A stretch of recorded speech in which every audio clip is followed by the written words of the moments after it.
Working our way down the weights, we come to the light heavyweight prospect, Joshua JB Buatsi, another undefeated Rio Olympian as a pro, similar amount of fights to the previous two I've discussed. And if we sort of class that British title as the bare minimum for what we expect these Olympians, these elite amateurs to achieve, he's ticked that box as well. He's built up a solid resume. He's a fighter that there was an awful lot of hype and excitement about. I think earlier on, when they're all sort of battling on these shows to try and separate themselves from their peers, Buatsi was the one who stood out. A lot of people were very, very high on him indeed. And it's almost seems a bit hypercritical to try and pick fault in him. But I think because of how good he is and how early he won the British title in his career, it's very easy to sort of look down on his almost lack of momentum. There's one or two maybe underwhelming performances in there recently, but he's come back, and again, I can sit here and talk about injuries, and there's all sorts of circumstances and things going on outside the ring, especially in the last couple of years with the pandemic and everything we know about the schedule of boxing and how that's been impacted. Just focusing on what is in the ring, I'd like to have seen him progress that little bit further.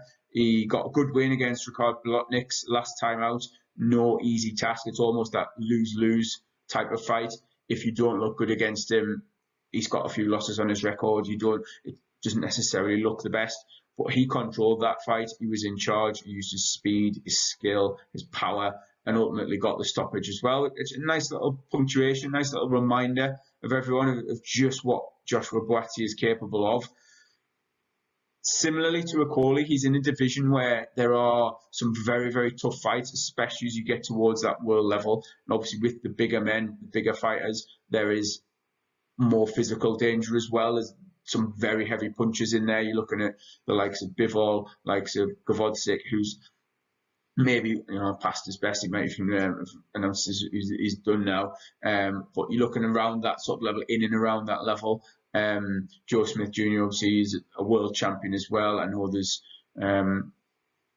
talk of him unifying with Canelo stepping into the mix at 175, and I say unifying, you know what I mean, like defending his title against Canelo, is obviously champion at the lower weights. And there's all of these sorts of fighters who are in and around there that I would like to see him progress to. I don't know whether he needs maybe that little bit more momentum, build it up before he gets into that, and he forces himself into the world title mix. He's not necessarily going to get that voluntary defense. I don't think any of the champions are going to be looking at him and thinking that risk is worth the reward. He's a very capable fighter.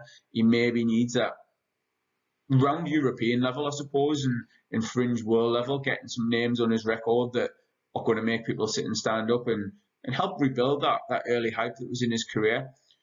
So while he's done nothing necessarily wrong himself as a professional, I don't think he's done anything to justify getting into the A or the A+ bracket. And for that reason, I'm going to settle on a B for Buatsi.